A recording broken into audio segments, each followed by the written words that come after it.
But live action role play, what influenced me to do it was I really enjoyed, the theater, and I really enjoyed video games.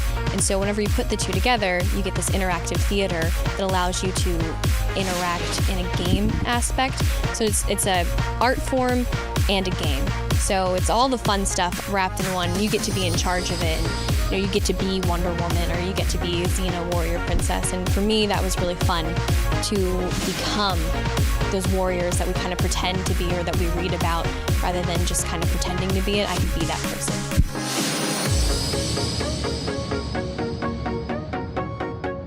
I got involved with live action role play when I was very young. There was a group of people who did it in the park every Sunday. They would dress up and fight each other. I didn't know then, but it was called Amped Guard, and it's just a combat sport where they just dress up. They don't role play. They just kind of hit each other in the woods, and they make a sport out of it.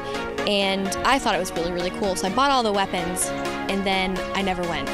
And so then finally when I moved, I had all these weapons. I'm like, I'm going to put them to use. And so I got involved with a group called Avagast, which defined LARPing in such a different way. And they played on emotional experiences rather than just like these gaming like dungeons that you would go into and beat a bunch of monsters. And that appealed to my acting side. And so that was kind of the start of my LARPing career, but mostly I thought it was really cool and I wanted to be a part of it.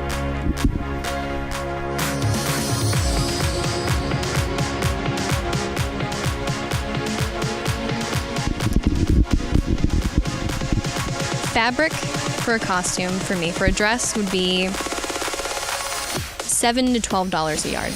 I need 4 of them for a dress. And I roughly have a new outfit at an event. And that's just the dress. You have to worry about the underdress, which could cost about the same. If it's a tunic or it's a leather item, leather will cost anywhere between $20 to $30. If I'm purchasing armor, that's going to go up higher. A helmet costs $50 and above. My weapons are anywhere between $60 to $200. And over the past 4 years, each character has had their own kit. So, and I'm just a shopaholic too, so I'll go to the thrift store and buy like candles, bowls, and most of the time I find this stuff and will give them to the LARP that I'm going to. That way they have as many cool things as I do. So I don't know, but lots of money has been spent on LARP.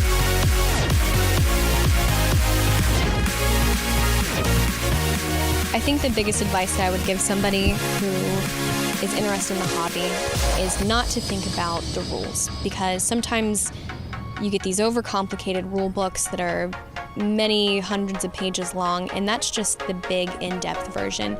My advice would be, don't worry about becoming or pretending to be this character. Never pretend, become. So if you want to be the strong, fighter that's never been slain, well, you better get to practicing with your sword. So don't be the big shot, become the big shot.